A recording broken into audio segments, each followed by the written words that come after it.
أعوذ بالله من الشيطان الرجيم. قل هذه سبيلي أدعو إلى الله على بصيرة أنا ومن اتبعني وسبحان الله وما أنا من المشركين.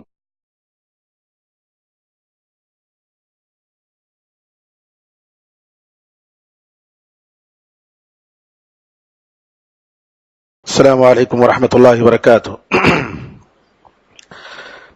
بسم اللہ الرحمن الرحیم. الحمد للہ رب العالمین والصلاة والسلام علی سید الانبیاء والمرسلین نبینا محمد وعلی آلہ وصحبہ اجمعین ومن تبعہم بإحسان الی یوم الدین. اس سے پہلے کے درس میں فتنوں سے کیسا بچنا چاہیے، فتنوں سے بچنے کا طریقہ کیا ہے، اور خاص طور پر شبہات، ڈاؤٹس اسلام کی تعلیم کے بارے میں، قرآن اور حدیث کے بارے میں، اور صحیح راستے سے ہٹنے سے جو نقصانات ہوتے ہیں ان کے بارے میں بات آئی تھی. آج کے درس میں نفسانی خواہشات کے فتنے، جس کو ہم عربی زبان میں شہوات کہتے ہیں، اردو میں شہوت کہتے ہیں، یعنی انسان اپنی خواہشات کو غلط راستے سے، غلط طریقے سے پورا کرنے کی کوشش کرے، یہ جو ہے بہت بڑا فتنہ ہے، خاص طور پر آج کے زمانے میں. آج کے زمانے میں جہاں پر ہر قسم کے وسائل میسر ہیں، چھوٹا سا چھوٹا بچہ بڑی آسانی کے ساتھ ایسے ویب سائٹ پہ جا سکتا ہے جن میں جانا بھی حرام ہے، جن کا دیکھنا حرام ہے، اور جس کی وجہ سے اس کا ایمان خطرے میں پڑ جاتا ہے. کتنے نوجوان لڑکے اور لڑکیاں نعوذ باللہ ان کی وجہ سے برائیوں میں مبتلا ہوتے ہیں، بے حیائیوں میں مبتلا ہوتے ہیں. قرآن کریم میں اللہ تعالیٰ نے ان شہوتوں کے فتنوں کے بارے میں یہ بتایا کہ فَخَلَفَ مِن بَعْدِهِمْ خَلْفٌ أَضَاعُوا الصَّلَاةَ وَاتَّبَعُوا الشَّهَوَاتِ، کہ بعد میں ایسے لوگ آئے انبیاء علیہم الصلاۃ والسلام کے بعد جنہوں نے نماز کو ضائع کر دی، نماز کو صحیح طریقے سے ادا نہیں کیا، اور شہوتوں کی انہوں نے پیروی کی، نفسانی خواہشات کی انہوں نے پیروی کی. علماء نے کہا انسان اگر شہوتوں کی بیماریوں میں مبتلا ہے اور نعوذ باللہ نفسانی خواہشات کے دلدل میں پھنسا ہوا ہے، اس کا سبب یہ ہے کہ اس کی نماز صحیح نہیں ہے. اسی لیے قرآن کریم میں اس جگہ اللہ تعالیٰ نے دونوں کو ایک ساتھ ذکر کیا، اضاعوا الصلاۃ واتبعوا الشہوات. نماز کو ان لوگوں نے ضائع کی اور شہوتوں کو ان لوگوں نے پیروی کی. اور قرآن کریم میں دوسری جگہ اللہ نے فرمایا ان الصلاۃ تنہی عن الفحشاء والمنکر، بے شک نماز بے حیائی کے کاموں سے اور برائیوں سے نماز روکتی ہے. سبحان اللہ. اگر کوئی شخص اس کے دل میں غلط قسم کے خیالات آتے ہیں، شہوتیں آتی ہیں، اور نعوذ باللہ ان کو روکے بغیر، ان کو دفاع کیے بغیر اس میں وہ پھنس جا رہا ہے اور اس کا عمل برے عمل میں مبتلا ہو رہا ہے، تو اس کا مطلب یہ ہے کہ اس کی نماز ٹھیک نہیں ہے. میرے بزرگوں، بھائیوں، اسلامی بہنوں، ایک جنگ ہے ایک مومن کے درمیان اور ان نفسانی خواہشات کے درمیان، جنگ کا سلسلہ. اور جب تک انسان اس کے جسم میں جان ہے، ان شہوتوں سے اور نفسانی خواہشات سے اپنا دامن بچانے کے لیے اس کو اپنے نفس کے ساتھ، شیطان کے ساتھ، ان دنیاوی وسائل کے ساتھ اس کو جہاد کرنا پڑتا ہے۔ جہاد ایک معمولی چیز نہیں ہے، اور اگر کوئی شخص اس جہاد میں جیت جاتا ہے اور اپنے نفس پر قابو پا لیتا ہے، ان نفسانی خواہشات کی طرف مائل نہیں ہوتا، اپنی عزت بچا لی، اس کا منصب بچا لیا، اس کا جسم محفوظ ہو گیا، اس کے دل میں طاقت مل گئی، اس کا نفس پاک، اس کی روح پاک، اس کا دل دین پر قائم، اس کے سینے میں اللہ تعالیٰ کشادگی اور شرح صدر عطا فرماتا ہے، پریشانیاں کم ہو جاتی ہیں، غم کا موقع نہیں ملتا ہے، چہرے پر ایمان کی روشنی ہوتی ہے، لوگوں کے دلوں میں ہیبت اللہ تعالیٰ ڈال دیتا ہے۔ یہ سب کس وجہ سے؟ کہ اس نے اپنے دامن کو بچایا۔ کیوں؟ اس لیے کہ نفسانی خواہشات میں پھنس کر انسان اپنی دنیا اور آخرت برباد کرتا ہے۔ یحییٰ بن معاذ کہتے ہیں کہ جو شخص اپنے اعضاء کو، اپنے جسم کے اعضاء کو لذتوں کے ذریعے راضی کرتا ہے، لذتوں کے ذریعے ان کی خواہش پوری کرتا ہے، اس شخص نے حسرت اور ندامت کے درخت کو بو دیا۔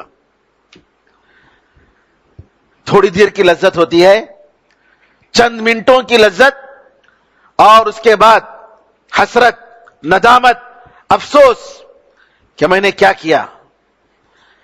ایک اور عالم کہتے ہیں جو شخص یہ نہیں سمجھتا ہے کہ انسان کے خواہشات یہ جال ہیں، پھنسنے کے جال ہیں، ٹریپ، اگر وہ نہیں سمجھتا ہے وہ جو ہے اس نے حقیقت میں دین کو نہیں سمجھا ہے۔ علامہ ابن القیم رحمۃ اللہ علیہ فرماتے ہیں کہ آخرت کا راستہ بڑا گنجلک ہے، آسان نہیں ہے اکثر لوگوں کے لیے۔ کیوں؟ کیونکہ یہ راستہ جو ہے ان کے نفسانی خواہش کے بالکل مخالف ہے، ان کے جو خیالات اور جس چیز سے وہ مانوس ہیں، جس پر یہ لوگ چلتے ہیں، یہ بالکل اس کے برخلاف ہے۔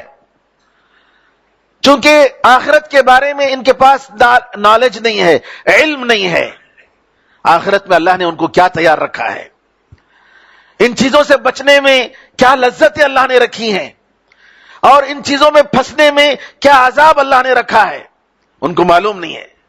اس وجہ سے کیا کرتے ہیں؟ بڑی آسانی کے ساتھ اپنی نفسانی خواہش کو پوری کرتے ہیں، اخلاص اور تقوی کو چھوڑ دیتے ہیں۔ نتیجہ یہ ہوتا ہے کہ اللہ کا راستہ ان کے لیے بڑا گراں گزرتا ہے، ان راستوں میں چلنا ان کے لیے بڑا مشکل بن جاتا ہے، ان وادیوں میں چلنا اور ان پہاڑوں میں چڑھ کر اترنا ان کے لیے بڑا مشکل بن جاتا ہے۔ اس لیے کیا کرتے ہیں؟ وہ راحت اور سکون اور آخرت کے بدلے میں دنیا کی زندگی کو ترجیح دیتے ہیں۔ کہتے ہیں کہ آج کا جو پیسے ہے، آج کی جو زندگی ہے وہ فوراً ہمیں مل جاتی ہے، نقد مل جاتا، نقد میں، وعدہ جو ہے وہ بات کا ہے، آخرت کا وعدہ، آخرت کی زندگی کی لذتیں یہ بات میں ہے، یہ قرض میں ہے، اب جو مل رہا ہے اس کو لے لو، گرچہ کے گھاٹے ہی میں رہے، بعد کی زندگی کا کوئی بھروسہ نہیں، نعوذ باللہ۔ اپنی آنکھوں کو یہ لوگ آخرت سے بند کر لیتے ہیں اور ظاہر سے خوش ہو جاتے ہیں، باطن میں جو عذاب ہے اس سے غافل ہوتے ہیں۔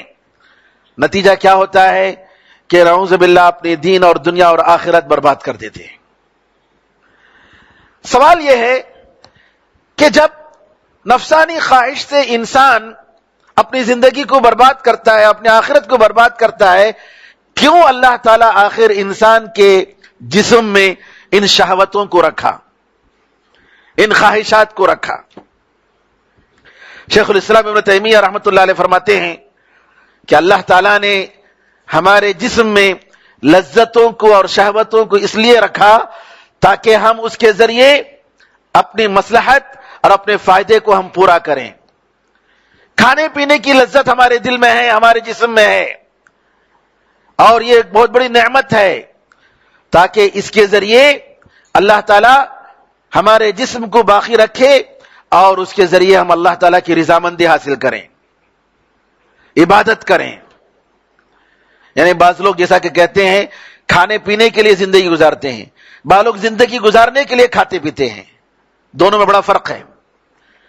کھانے پینے کے لیے زندگی گزارنا اور زندگی گزارنے کے لیے کھانا پینا, ٹارگٹ جب بدل جاتا ہے نعوذ باللہ تو کیا ہوتا ہے کہ انسان کھانے پینے کو زندگی کا مقصد بنا لیتا ہے, جبکہ ایسا نہیں ہے. کھانا پینا ایک ضرورت ہے, اور ضرورت کس لیے؟ جیسا کہ بعض علماء نے کہا اتنا کھاؤ کہ تاکہ تمہاری پیٹھ جو ہے کھڑی رہے, اتنی ہمت رہے انسان کو کہ وہ دنیا کے اور آخرت کے کام بجا لائے اور اللہ کو راضی کر پائے. اور اپنے نکاح کی شہوت اللہ تعالیٰ نے اپنے جسموں میں ڈالا, انسانوں کے جسموں میں, تاکہ نسل کا سلسلہ باقی رہے. اور اگر یہ شہوت نہ ہوتی تو کوئی انسان شادی نہیں کرتا اور نسل باقی نہیں رہتی, سلسلہ نہیں چلتا. تو اللہ تعالیٰ ایک حکمت کی وجہ سے رکھا ہے. لیکن میرے بھائیوں, اس کا مطلب یہ نہیں کہ ہم ناجائز طریقے سے, حرام طریقے سے اپنی نفسانی خواہش کو پوری کریں. خاص طور پر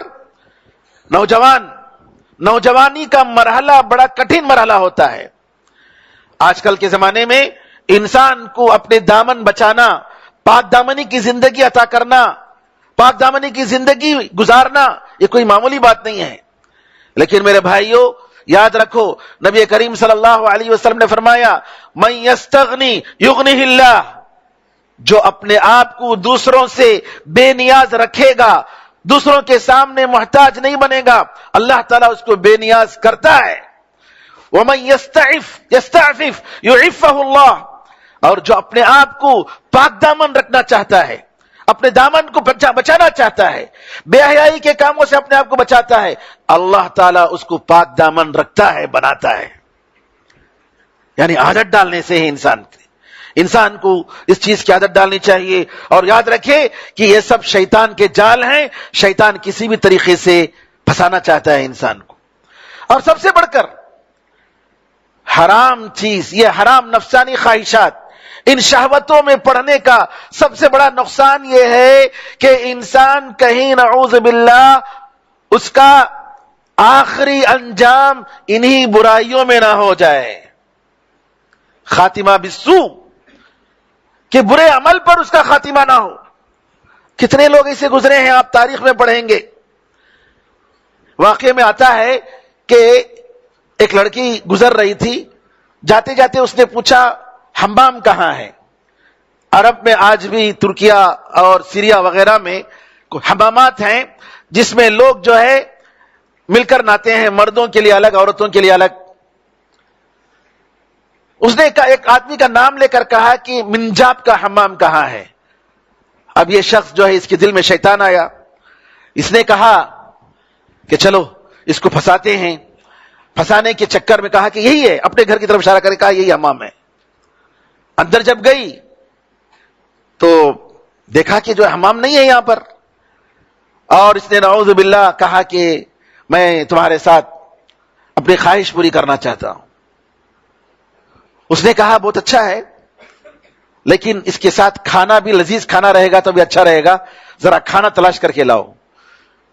اب اس نے کہا کہ بہت اچھا ہے, کھانا تلاش کرنے کے لیے گیا, اور جو ہے فوراً یہ لڑکی وہاں سے نکل گئی اپنے آپ کو بچا کر. ایک مومن لڑکا یا لڑکی اپنے دامن کو بچاتا ہے کسی بھی طریقے سے.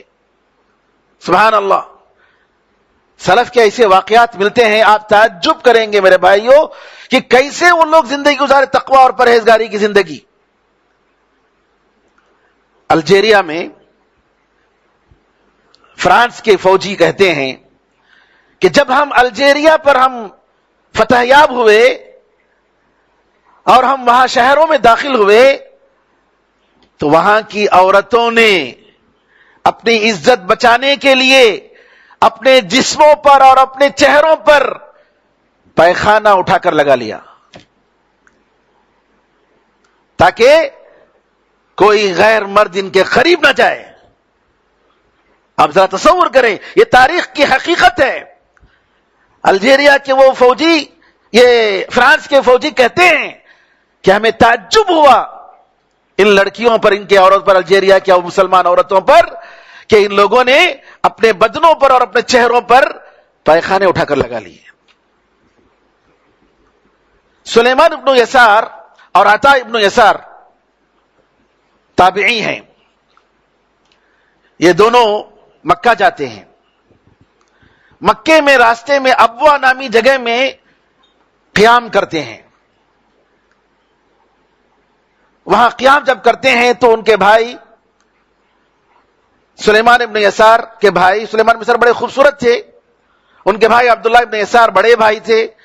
انہوں نے کہا, عطا ابن یسار بڑے بھائی تھے, انہوں نے کہا کہ میں جا کر ذرا کھانا لاتا ہوں, تم یہیں رہو.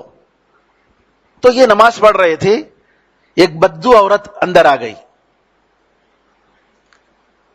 اور اندر آ کر بیٹھی ہے. یہ دیکھے اکیلے ہیں, انہوں نے سمجھا شاید اس کی کوئی ضرورت ہوگی. نماز انہوں نے ختم کی. نماز ختم کرنے کے بعد اس سے کہا کوئی ضرورت ہے تو بتاؤ کیا بات ہے. کہا ضرورت میری, میں تم سے ملنا چاہتی ہوں, میری خواہش پوری کرنا چاہتی ہوں.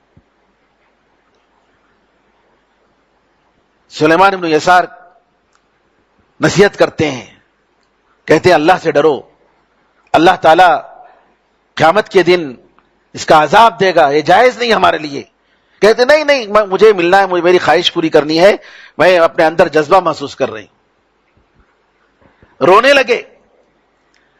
سلیمان ابن یسار رونے لگے, اتنا رونے لگے کہ ان کے رونے کو دیکھ کر اس کو رونا آ گیا. پھر ان کے بعد تھوڑی دیر کے بعد ان کے بھائی آتے, عطا ابن یسار, وہ دیکھتے کیا ہو گیا, رو رہے ہیں. وہ ان دونوں کو روتے ہوئے دیکھ کر وہ بھی رونے لگے, اور جو بھی آ رہا ہے دونوں کے رونے کو دیکھ کر سب رو رہے ہیں. لیکن سلیمان بن یسار نے کیا واقعہ ہوا نہیں بتایا, خاموش ہو گئے. اور بڑے بھائی کی اتنی ہمت نہیں ہوئی کہ کیا ماجرا ہوا, کیا سبب ہوا, کس لیے رو رہے, کچھ نہیں بتایا, پوچھا نہیں. اس کے بعد 1 سال کے بعد مصر کا سفر ہوا دونوں کا. مصر میں گئے, ایک جگہ سو گئے تو سلیمان بن یسار خواب میں دیکھتے ہیں کہ یوسف علیہ السلام ہیں. یوسف علیہ السلام سے ملتے ہیں, مل کر رونا آ جاتا ہے سلیمان بن یسار کو. یوسف علیہ السلام کہتے ہیں کیوں رو رہے ہو. کہا آپ کے ساتھ کتنی بڑی آزمائش ہوئی, آپ کے بھائیوں نے کنویں میں ڈال دیا, باپ سے الگ کر دیا, اور کس طریقے سے آپ نے صبر کیا زلیخا کے آزمائش پر. یہ جیسے ہی کہنا تھا, یوسف علیہ السلام نے کہا کہ کیا تعجب کر رہے ہو, تعجب تو جو ہے وہ آدمی جو ابوا میں جو بدو عورت سے جو ہے اس نے صبر کیا, وہ تعجب کی بات ہے. یہ کہہ کر جو ہے سلیمان ابن یسار آنکھ کھل گئی. اس کے بعد رونے لگے کیونکہ یوسف علیہ السلام انہی کا ذکر کر رہے ہیں. تو بھائی نے پوچھا کیا ہوا, تو کہا کہ میں آپ کو بتاتا ہوں, لیکن جب تک میں نہ مر جاؤں یہ واقعہ کسی کو نہیں بتانا. پھر اس کے بعد انہوں نے اپنے بھائی کو بتایا کہ ایسا ایسا واقعہ ہوا ابوا میں. سبحان اللہ. میرے بزرگوں, میرے بھائیوں, سلف کے جو واقعات کس طریقے سے صبر کرتے ہیں, کیسے انہوں نے ایک مدینے میں, مکے میں ایک صاحب تھے قاضی, اور قاضی بڑے مشہور تھے. میاں بیوی, وہاں مکے میں ایک میاں بیوی تھے, جوڑا تھا, بڑی خوبصورت تھی. اس نے اپنے آپ کو تیار کرنے کے بعد اپنے شوہر سے کہا اس چہرے کو اگر کوئی دیکھے اور دیکھ کر فتنے میں نہ پڑے, ہے کوئی بتاؤ. تو شوہر نے کہا ہاں ہے. کہا کون؟ مکے کا جو قاضی ہے وہ ماشاء اللہ ایسا آدمی ہے کہ تم دھوکہ نہیں دے سکتے. کہا اچھا ٹھیک ہے جاتی ہوں. میں سچا واقعہ بتا رہا ہوں, ہم یہاں جھوٹے واقعات نہیں بتاتے الحمدللہ. گئی اور جا کر کہا قاضی صاحب آپ سے تھوڑا کام ہے. کیا کام ہے بتائیے, کیا مسئلہ ہے؟ نہیں ذرا تنہائی میں آپ سے ذرا بات کرنی ہے. تنہائی میں گئے تو کہا کہ جو ہے اپنا چہرہ اٹھایا, بتایا, کھولا اور کھول کر کہا کہ میں اپنی خواہش پوری کرنے کے لیے آئی ہوں. انہوں نے کہا ٹھیک ہے, یاد رکھو اگر ملک الموت تمہارے پاس آئے, ابھی موت, ملک الموت, کیا تمہاری خواہش یہ ہوگی کہ میں تمہاری اس خواہش کو پوری کروں؟ یاد کرو ذرا, قبر میں جب تمہیں رکھا جائے کیا تمہاری خواہش ہوگی کہ میں اس خواہش کو پوری کروں؟ یاد کرو پل صراط پر جب تمہارا گزر ہوگا کیا تمہیں تمنا, تمہارا ارادہ ہوگا, تمہاری خواہش ہوگی کہ میں اس ناجائز خواہش کو پوری کروں؟ ایک ایک سوال جو انہوں نے کیا. اب اس کے بعد یہ عورت جو فتنے میں ڈالنے کے لیے آئی, دنیا پورا چھوڑ دی, عبادت میں لگ گئی, عبادت میں لگ گئی. کہا شوہر کو جا کر تم سب لوگ بیکار ہو, فائدہ نہیں ہے, یہ زندگی ہے. وہ کہہ رہا تھا شوہر, ارے یہ قاضی کو کیا ہو گیا, میری دنیا کو اس نے برباد کر دیا. روزانہ یہ جو ہے دلہن بنتی تھی, لیکن جب سے یہ قاضی کے پاس گئی یہ جو ہے اپنے جو ہے بستر سب بھول گئی اور صرف جو ہے نماز پر نماز اور ذکر پر ذکر, اللہ تعالیٰ کی یاد میں زندگی گزار رہی ہے. تو میرے بزرگوں, میرے بھائیوں, یہاں ہم لوگوں کو ضرورت ہے اس بات کو سمجھنے کی کہ دنیا کی زندگی, یہ جو زندگی جو لذتیں ہیں یہ بیکار ہیں, اس کی کوئی حقیقت نہیں. جوان ہوتا ہے آدمی, اپنی جوانی پر اس کو فخر ہوتا ہے جی. اس کے بعد کیا ہوتا ہے, اس کے بعد جب عمر ڈھلتی ہے, بڑھاپا آنے لگتا ہے, بال میں سفیدی آنے لگتی ہے, پھر اس کے بعد آہستہ آہستہ اس کی ساری طاقتیں اس کی چلی گئی, ہڈیاں کمزور ہو گئیں. اب وہ جوانی کا جوش نہیں رہا, وہ جذبات ختم ہو گئے. وہ جو لڑکی جس پر جو ہے بالکل فدا ہو رہے تھے, اب وہ جو بوڑھی ہو گئی تو اس کو دیکھنے کے لیے نفرت ہو رہی ہے. جس کے پیچھے اپنی زندگی گنوانے کے لیے تیار تھے, آج اس کو دیکھنے کے لیے تیار نہیں ہے کیا نہیں؟ یہی دنیا کی حقیقت ہے, یہی دنیا کی حقیقت ہے. لہذا انسان کو فکر کرنے کی ضرورت ہے کہ کہیں نعوذ باللہ خاتمہ بالسوء نہ ہو جائے, کیا ہمارا اختتام اس دنیا سے جانے کے وقت میں برائی میں ہماری زندگی, ہماری روح نہ جائے. اسی لیے سفیان ثوری کے بارے میں آتے ہیں کہ ایک مرتبہ رونے لگے, رات بھر رونے لگے صبح تک. تو ان سے لوگوں نے پوچھا کس لیے آپ رو رہے ہیں, کیا گناہوں کے ڈر سے آپ رو رہے ہیں؟ کہا کہ نہیں, گناہوں کا معاملہ اتنا مشکل نہیں ہے, میں ڈر رہا ہوں اس بات سے کہ میں کہیں خاتمہ میرا جو ہے برے عمل پر نہ ہو جائے, میرا انجام جو ہے برے عمل پر نہ ہو جائے. مجھے اس پر ڈر ہے, مجھے اس پر خوف ہے. دوسری بات میرے بھائیوں, شہوت جب انسان ناجائز طریقے سے پوری کرتا ہے, نتیجہ یہ ہوتا ہے کہ اللہ تعالیٰ کی محبت سے نکل جاتا ہے. اللہ تعالیٰ کی محبت اور شہوت کی محبت, نفسانی خواہشات اور ناجائز خواہشات کی محبت دونوں جمع نہیں ہو سکتے. جیسا کہ علماء نے کہا کہ میوزک اور قرآن یہ دونوں کی محبت ایک دل میں جمع نہیں ہو سکتے. میوزک کی محبت ہے, گانے بجانے کے آلات کی محبت ہے, اس محبت میں, اس دل میں قرآن کی محبت نہیں ہو سکتی. اور جس دل میں قرآن کی محبت ہے اس دل میں میوزک کی محبت نہیں ہو سکتی. انسان جب اللہ تعالی کی محبت سے لاپرواہ ہو کر دنیا کی کسی چیز سے اپنا دل لگاتا ہے, اس کا غلام بن جاتا ہے. جیسا کہ نبی کریم صلی اللہ علیہ وسلم نے فرمایا, تعیس عبد الدینار تعیس عبد الدرہم, دینار کا بندہ برباد ہو جائے, درہم کا بندہ برباد ہو جائے. کوئی کیا ہوتا ہے, خوبصورت چیزوں کو دیکھنے کا غلام بن جاتا ہے, کوئی کھانے پینے کی لذتوں کا غلام بن جاتا ہے، کوئی گانے بجانے کے آلات کا غلام بن جاتا ہے، کوئی انسان اپنی تجارت اور بزنس کا غلام بن جاتا ہے۔ یہ لوگ کون ہیں؟ افمن اتخذ الہہ ہوا، کیا وہ شخص جس نے اپنی نفسانی خواہش کو خدا بنا لیا، اپنا خدا بنا لیتا ہے۔ اللہ تعالیٰ کو اپنا خدا بنانے کے بجائے، اپنا معبود برحق بنانے کے بجائے، اس کی ساری اطاعت و فرمانبرداری اللہ کے لیے ہونے کے بجائے نعوذ باللہ نفسانی خواہشات کا غلام بن جاتا ہے۔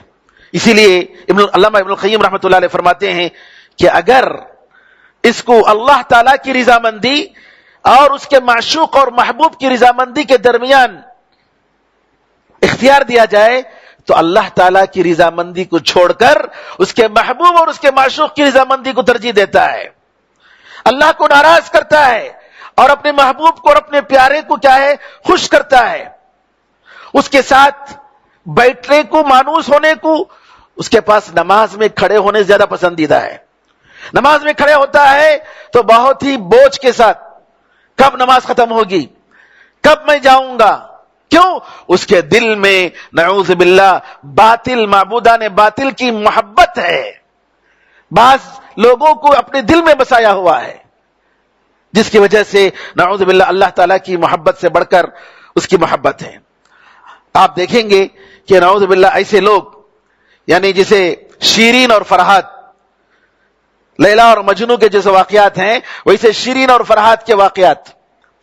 شیرین اور فرحات کے بارے میں آتا ہے کہ فرحات جو ہے شیرین سے محبت کرتا تھا، اس سے کہا گیا اگر شادی کرنی ہے اس پہاڑ سے اس پہاڑ تک ندی نکالنا ہے، پہاڑ کو کھود کر ندی نکالنا ہے، تب جو ہے ہم شادی کرائیں گے۔ اب وہ دیوانہ جو ہے پہاڑ کھودنے لگا تاکہ جو ہے جب وہ پہاڑ کھود ہی رہا تھا تو خبر ملی کہ اس کا انتقال ہو گیا، تو جس پہاڑ کو کھود رہا تھا کلاڑی سے اسی کو سر پر لے کر مار لیا اور ختم ہو گیا۔ اس کی زندگی اسی میں محدود ہو کر رہ گئی۔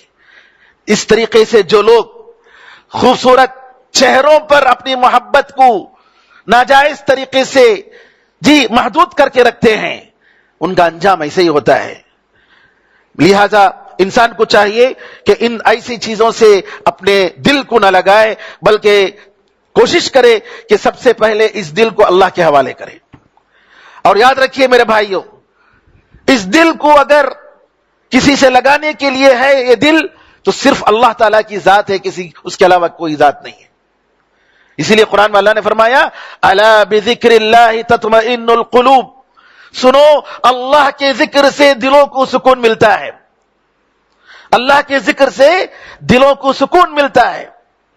اللہ کے علاوہ کسی کو دل میں بسایا، دنیا کی کسی بھی چیز کو دل میں بسایا، اللہ تعالیٰ اس چیز کے ذریعے اس کو تکلیف دے گا۔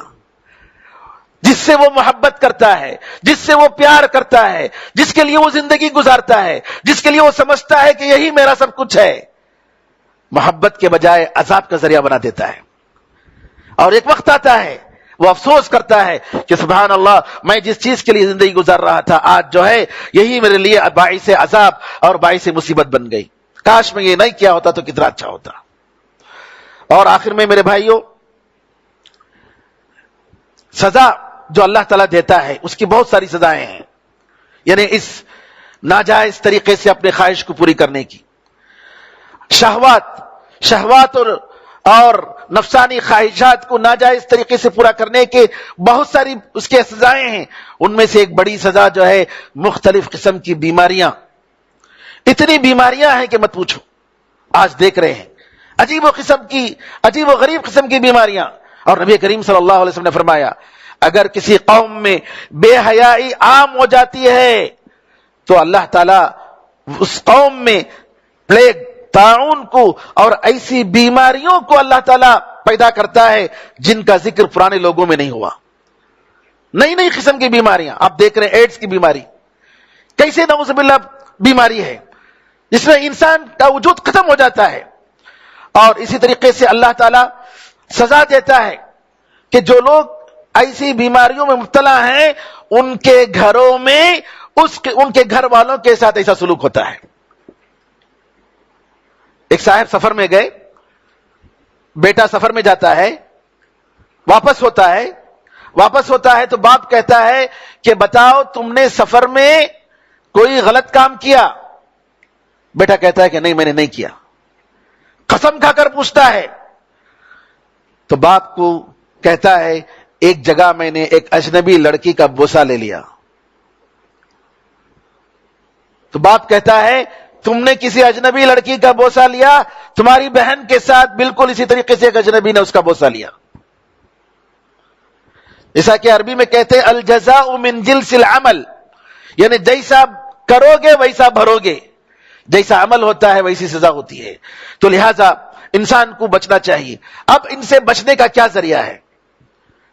سب سے پہلے میرے بھائیوں اللہ کا خوف. قال معاذ اللہ, یوسف علیہ السلام کو جب زلیخا نے دعوت دی کیا کہا؟ اللہ تعالیٰ کی پناہ, میں اللہ سے ڈرتا ہوں. معاذ اللہ, اللہ کی پناہ. انسان جب اللہ تعالیٰ کے خوف میں رہتا ہے, اللہ کا ڈر اس کے دل میں رہتا ہے, اللہ تعالیٰ اس کو بچاتا ہے. علماء نے کہا یوسف علیہ السلام نے دعا کی, جب مصر کی عورتوں نے ان کو اپنے جال میں پھنسانے کی کوشش کی اور دھمکی دی کہ ہم جیل میں ڈال دیں گے, یوسف علیہ السلام نے دعا کی رب السجن احب الی مما یدعوننی الیہ, اے میرے پروردگار جیل خانہ میرے لیے بہتر ہے, میرے پاس زیادہ پسندیدہ ہے اس چیز سے جس کی طرف یہ لوگ دعوت دے رہے ہیں. وَإِلَّا تَصْرِفْ عَنِّي كَيْدَهُنْ أَصْبُ إِلَيْهِنْ وَأَكُنْ مِنَ الْجَاهِلِينَ. اے اللہ اگر مجھے ان کے شر سے, ان کے مکر سے تم مجھے نہیں بچاؤ گے تو میں انہی لوگوں کے ساتھ ہو جاؤں گا, جاہلوں میں سے ہو جاؤں گا, میں ان کی طرف مائل ہو جاؤں گا. اس طریقے سے دعا کی اور اللہ تعالیٰ ان کی دعا قبول کی اور چند سال جیل میں رہے. علماء کہتے ہیں اگر کوئی شخص شادی کرنے کی تلاش میں ہے اور اپنے عورتوں کے فتنوں سے بچنا چاہتا ہے, اس کے لیے دعا کرنی چاہیے رب السجن احب الی, یعنی شادی کے قید میں رہ جائے, اے اللہ مجھے شادی کا قید عطا فرما تاکہ میں ان مکر و فریب سے بچا رہوں. علماء نے کہا کہ یہ دعا کرنی چاہیے تاکہ جو ہے اللہ تعالیٰ اس کو شادی کے بندھن میں باندھ دے.